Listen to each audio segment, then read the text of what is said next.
Hi everyone, আশা করি তোমরা সকলেই সুস্থ আছো।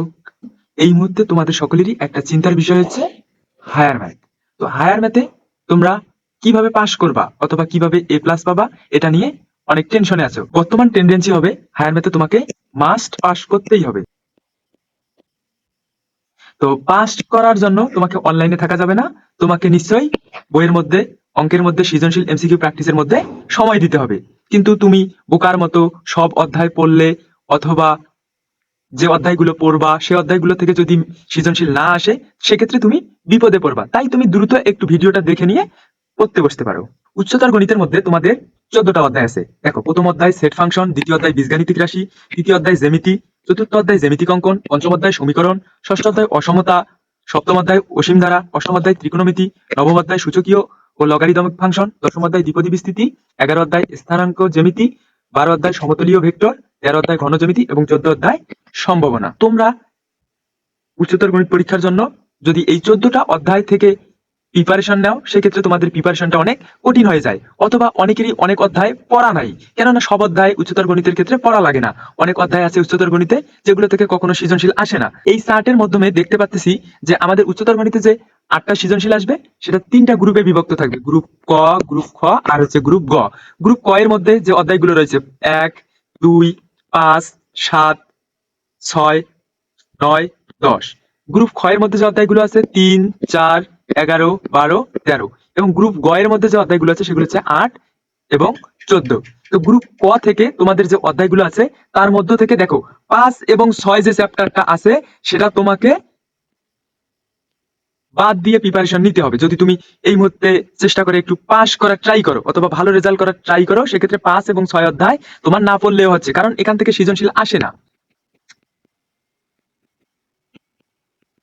তো অযথা তুমি এই দুটা অধ্যায় পড়ে সময় নষ্ট করবা না। তো তোমার গ্রুপ ক এর মধ্যে প্রথম এবং যে দ্বিতীয় অধ্যায় আছে সেই দুটা অধ্যায় মিলে একটা সৃজনশীল আসে। এরপর যে 9 নাম্বার অধ্যায়টা আছে সেই অধ্যায়টা থেকে একটা সৃজনশীল আসে এবং 7 ও 10 অধ্যায় যে আছে সেটা থেকে একটা সৃজনশীল আসে। গ্রুপ খ এর মধ্যে দেখো 3 এবং 4 যে অধ্যায় আছে সেই দুটো চ্যাপ্টার থেকে একটা সৃজনশীল আসে, 11 অধ্যায় থেকে একটা সৃজনশীল আসে এবং 12 ও 13 অধ্যায় থেকে একটা সৃজনশীল আসে। আর গ্রুপ গ এর মধ্যে দুইটা চ্যাপ্টারই আছে, 8 এবং 14। তো দুইটা চ্যাপ্টার থেকেই একটা করে সৃজনশীল মাস্ট আসেই। তো এখন তোমার কোন চ্যাপ্টার গুলো ভালো পড়া আছে তার উপর ভিত্তি করে তুমি প্রিপারেশনটা নিতে পারো। তো সেক্ষেত্রে তোমার 8 এবং 14 অধ্যায়ে প্রতিটি অধ্যায় থেকে যেহেতু একটা করে সৃজনশীল আসবে, তো তোমাদের যাদের এই দুটো অধ্যায় ভালো পড়া আছে তারা ভালো সুবিধা করতে পারবা। অনুরূপভাবে গ্রুপ খ এর মধ্যে দেখো 11 নম্বর চ্যাপ্টারটা থেকে একটা সৃজনশীল আসে। তো এই চ্যাপ্টারটা যাদের ভালো করে পড়া আছে তারা ভালো কিছু করতে পারবা। আবার এইদিকে 9 নম্বর চ্যাপ্টারটা থেকে দেখো একটা সৃজনশীল আসেই। তো যদি 9 নম্বর চ্যাপ্টারটা তোমাদের পড়া থাকে তাহলে তোমাদের অনেক সুবিধা হবে পাস করতে এবং ভালো রেজাল্ট করতে। উভয় ক্ষেত্রেই প্রিপারেশনটাকে ভাগ করে নিতে পারি। ফার্স্টলি তুমি 14 অধ্যায় যে সম্ভাবনার যে অধ্যায়টা আছে সেই অধ্যায়টা মাস্ট পড়ো, কারণ এই অধ্যায় থেকে একটা সৃজনশীল মাস্ট আসেই প্রতি বছরই। এরপর তুমি 1 ও 2 অধ্যায় পড়তে পারো, সেট ও ফাংশন এবং বীজগাণিতিক রাশি, কারণ এই দুইটা অধ্যায় মিলে প্রতি বছরই একটা করে সৃজনশীল আসে। এরপর তুমি 7 ও 10 অধ্যায় অসীম ধারা ও দ্বিপদী বিস্তৃতি এটা পড়তে পারো, কারণ এই দুটো অধ্যায় থেকে তোমার একটা করে সৃজনশীল আসেই প্রতি বছর। এরপর 11 স্থানাঙ্ক জ্যামিতি, এই চ্যাপ্টারটা তুমি মাস্ট পড়ো। এবং অষ্টম অধ্যায় ত্রিকোণমিতি, এই চ্যাপ্টারটা থেকে একটা সৃজনশীল আসেই। তো তুমি ফার্স্টলি যদি 14, 1, 2, 7, 10, 11 এবং 8 অধ্যায় পড়ো, সেক্ষেত্রে 5টা সৃজনশীল কমন পাচ্ছ। সেকেন্ডলি দেখো, তুমি 14 অধ্যায়টা পড়ো, একটা সৃজনশীল থাকতেছে। 1 ও 2 অধ্যায় পড়ো, এখান থেকে একটা সৃজনশীল থাকবে। 9 অধ্যায় পড়ো, সূচকীয় ও লগারিদমিক ফাংশন, এখান থেকে একটা সৃজনশীল আসে।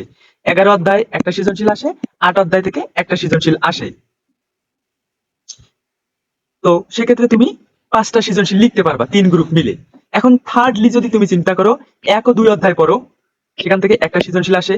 7 ও 10 অধ্যায় পড়ো, সেখান থেকে একটা সৃজনশীল আসে।